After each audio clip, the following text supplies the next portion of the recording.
안녕하세요. 다양한 세계문화 콘텐츠를 리뷰하는 남자 머빈입니다. 이번 영상에서 리뷰할 작품은 2026년 2월 27일 개봉 헐리우드 영화 28년 후 뼈의 사원입니다. 2025년 6월에 개봉한 28년 후의 속편입니다. 전편이 개봉한 후 굉장히 짧은 텀으로 속편이 개봉하네요. 그런데 한국은 개봉이 좀 늦어졌습니다. 뼈의 사원이 미국에서는 1월 중순에 개봉했거든요. 한국은 미국보다 한 달 이상이나 늦게 개봉했는데 애초에 한국 흥행에 대한 큰 기대가 없었던 것 같아요. 막상 영화를 보고 나니까 개봉이라도 한 게 어디야 싶을 정도로 전작이 한국에서 36만 관객, 흥행이 굉장히 저조했지만 이번 작품은 그보다 더 안 되겠다. 정말 흥행 가능성이 거의 없는 영화가 나왔네요. 실제로 다른 나라에서도 다 흥행이 저조하고요. 거의 흥행 참패 수준입니다. 이 영화를 만든 니아 다코스타 감독이 좀 걱정될 정도로 이분은 안 그래도 더 마블스 말아먹은 것 때문에 이미지가 좀 그런데 이러다 국밥 감독 이미지 굳어져 버리겠어. 28년 후 월드와이드 흥행이 1억 5천만 불 정도, 뼈의 사원은 지금 추이라면 그 절반도 안 될 판이에요. 제작비가 6천만 불이 넘는데 손익분기에 택도 없이 못 미치는 흥행, 당연히 3편 제작에도 적신호가 들어왔습니다. 걱정이 되네요. 니아 다코스타도 그렇고 3편 제작도 그렇고 제가 걱정이 된다고 말하잖아요. 28년 후 리뷰를 했을 때 딱히 뒷이야기가 궁금한 영화가 아니라고 했거든요. 그런데 이번 뼈의 사원은 다 보고 나니까 3편이 너무 보고 싶어요. 3편 진짜 꼭 나왔으면 좋겠다. 3편 내용이 너무 궁금하거든요. 뼈의 사원이 흥행 참패했지만 그래도 3편 꼭 제작해주면 좋겠습니다. 데니 보일, 알렉스 가랜드, 당신들 그 정도 끝발은 있잖아. 3편 만들어줄 거라고 믿고 기다려보겠습니다. 앞에서 제가 뼈의 사원에 대해서 흥행 가능성이 거의 없는 영화라고 했잖아요. 28년 후도 개봉 당시에 관객 반응이 매우 안 좋았는데 뼈의 사원은 그보다 더 대중성 없게 만들어진 영화라고 생각하고요. 그런데 평론가 평은 좋습니다. 28년 후도 마찬가지였죠. 저도 28년 후가 괜찮은 작품이라고 생각하지만 그렇게 마음에 들지는 않았어요. 그런데 뼈의 사원은 28년 후와 달리 상당히 제 마음에 들었습니다. 그리고 전작인 28년 후까지 다시 보이는, 감독은 바뀌었지만 각본은 그대로 알렉스 가랜드가 썼잖아요. 이 두 작품을 묶어서 새로운 느낌으로 다가오는데 뭔가 점점 스며드는 것 같아요. 알렉스 가랜드가 추구하는 그 방향성이 점점 납득이 된다. 물론 확실히 대중적으로 재미있는 내용의 영화는 아닙니다. 좀 컬트적인 느낌의 영화고 호불호는 많이 갈릴 것 같아요. 내용 요약을 간단하게 해보겠습니다. 상영 시간이 109분으로 전작보다 더 짧고 내용도 더 단순해져서 완전 소품 느낌의 작품이 되었습니다. 전작에 등장했던 주요 인물 중 스파이크와 닥터 켈슨이 다시 등장하고요. 이 두 주인공을 중심으로 두 가지 사이드의 이야기가 전개됩니다. 전작 마지막 장면에서 스파이크가 지미스라는 이상한 컬트 집단하고 만났잖아요. 스파이크는 결국 그들에게 속한 채 함께 행동하게 되고요. 닥터 켈스는 여전히 뼈의 사원에 살고 있고 삼손이라는 이름을 붙여준 알파 좀비에게 뭔가를 하려고 합니다. 닥터 켈슨이 모르핀을 조합한 막취약 같은 거를 넣은 바람총을 무기로 사용하잖아요. 삼손이 약간 모르핀 중독이 된 것처럼 일부러 그걸 맞으러 자꾸 오거든요. 그리고 모르핀 중독 상태에서 얌전히 있으니까 뭔가 점점 소통이 될 것 같은, 그러다가 닥터 켈슨이 예전부터 분노 바이러스는 일종의 정신병이다, 정신과 치료약이 통하지 않을까 그런 생각을 했던 거예요. 그래서 약으로 결국 삼손을 고칩니다. 그런 스토리가 닥터 켈슨 사이드에서 전개되는 거고, 지미스에 속해 있는 스파이크는 그 집단은 모두가 같은 이름을 씁니다. 다 짐이에요. 물론 성을 붙여서 구분은 하고요. 그 집단의 리더가 잭 오코넬이 연기한 지미 크리스털 경. 전작의 마지막 장면에서 이 인물이 등장했을 때 뭐하는 인간인가 궁금했는데 악역인지 선역인지, 그런데 이 인물이 지미 세비를 모티브로 하고 있기 때문에 악역일 가능성이 매우 높았죠. 실제로 악역이 맞았고 일종의 사탄 숭배자예요. 사탄을 올드 닉이라고 부르면서 올드 닉의 목소리가 들린다 뭐 이런 소리를 하면서 악마에게 재물을 바친답시고 사람들을 죽이고 다니는 미친 인간, 청소년들을 부하로 데리고 다니고 있습니다. 이 집단이 악마의 피스트인 거고 한 명 한 명은 빙거인 거죠. 전작의 마지막 장면에서도 나왔지만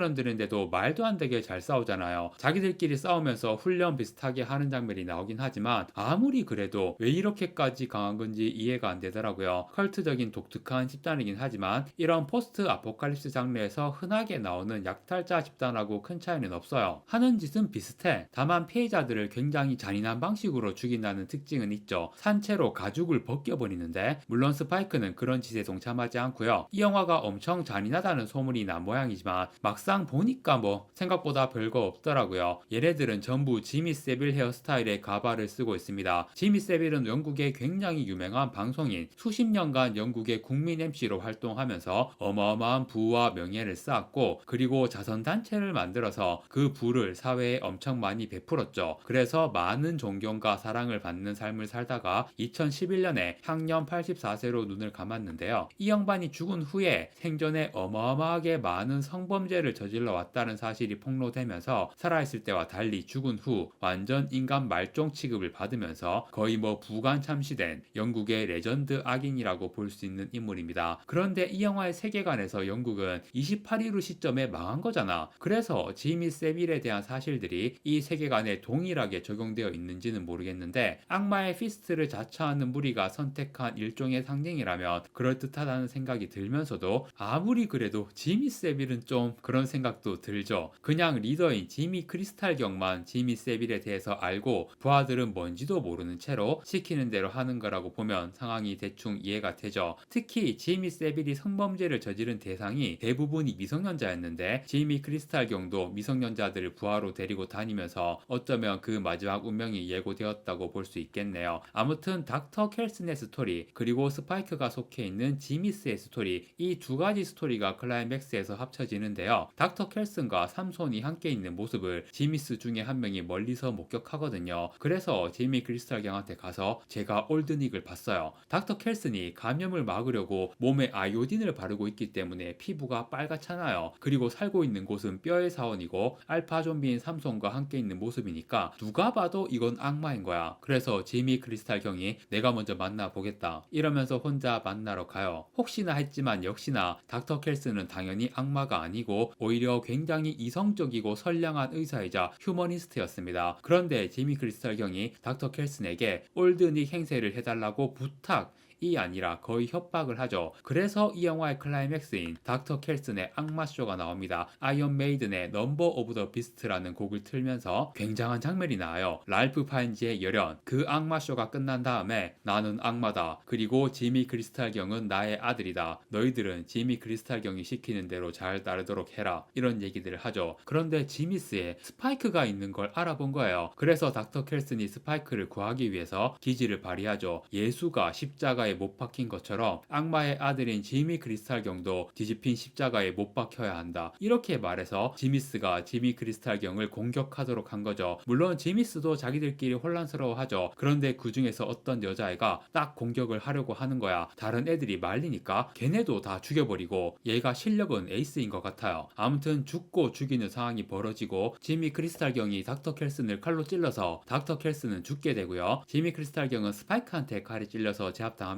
죽지는 않지만 결국 뒤집힌 십자가에 못 박히게 되는 거죠. 그 후 삼손이 나타나서 죽은 닥터 켈슨의 시체를 들고 가는데, 지미 크리스탈 경의 눈에 삼손이 뿔난 악마로 보입니다. 사실 분노 바이러스에 걸린 감염자들이 인간을 공격하는 이유가 뭐냐면 그들의 눈에 인간들이 악마 같은 존재로 보였기 때문이에요. 지미 크리스탈 경은 감염자는 아니지만 그가 품고 있는 내면의 사악함이 마치 분노 바이러스처럼 세상을 다른 눈으로 보게 만든 거였다고 볼 수 있겠죠. 아무튼 스파이크하고 에이스 여자 둘이 함께 떠나게 되고, 이 여자애도 더 이상 짐이라는 이름을 쓰지 않고 자기 이름을 켈리라고 말합니다. 그리고 마지막 장면에서 킬리언 머피가 등장을 하죠. 샘이라는 이름의 딸과 함께 살고 있습니다. 스파이크와 켈리가 감염자들에게 쫓기는 모습을 보고 그들을 구하러 가면서 끝나는 엔딩. 이렇게 끝나니까 3편이 너무 보고 싶을 수밖에 없잖아요. 캐릭터 빌드업이 너무 잘 됐어. 스파이크, 켈리, 삼손, 거기에 킬리언 머피와 그 딸까지 이 5명이 뭉치면 뭐가 되었든 되게 재밌는 스토리가 나올 것 같거든요. 28년 후와 뼈의 사원을 파트 1, 파트 2로 본다면 닥터 켈슨과 제이미 크리스탈 경이 가장 중요한 캐릭터였다고 할 수 있는데요. 뭔가 쉽게 이해할 수 없는 형태의 선과 악의 모습을 보여준 캐릭터들이었죠. 분노 바이러스로 멸망해버린 영국을 배경으로 완전히 반대되는 두 가지 인간의 본성을 멸망한 세계의 분위기에 맞춰서 아주 독특한 캐릭터로 표현을 한 것 같아요. 그리고 이 캐릭터들과 그들의 얽힌 스토리가 주인공인 스파이크의 빌드업 재료가 된 느낌이고, 그리고 닥터 켈슨과 지미 크리스탈 경이 파트 2에서 둘 다 퇴장하면서 이제 3편에서 스파이크가 본격적으로 이끌어가는 어떤 진취적인 변화의 스토리가 나올 거라고 기대가 되는 거죠. 보통 3부작 시리즈를 보면 제 경험상 2편이 괜찮았던 경우가 많았거든요. 마지막을 위한 빌드업의 과정이 제일 흥미진진한 거죠. 그래서 제가 이번 작품이 특히 좋았던 것 같고, 그런데 2편에서 빌드업 흥미진진하게 해놓고 막상 3편은 기대 이하인 경우가 많아서 좀 걱정은 됩니다. 그래도 데니 볼과 알렉스 가랜드를 믿어보겠습니다. 3편도 아주 대단한 작품이 나올 것 같아요. 물론 3편 제작이 확정되었다는 소식부터 빨리 나와야겠죠. 2편 흥행이 너무 망해서 3편 취소 소식이 들려올 것 같아 불안불안한 상황입니다. 제발 취소되는 일 없이 무사히 만들어지면 좋겠습니다. 영화 28년 후 뼈의 사원의 리뷰는 여기까지 하고 마무리하겠습니다. 구독과 좋아요 부탁드립니다. 시청해주셔서 감사합니다.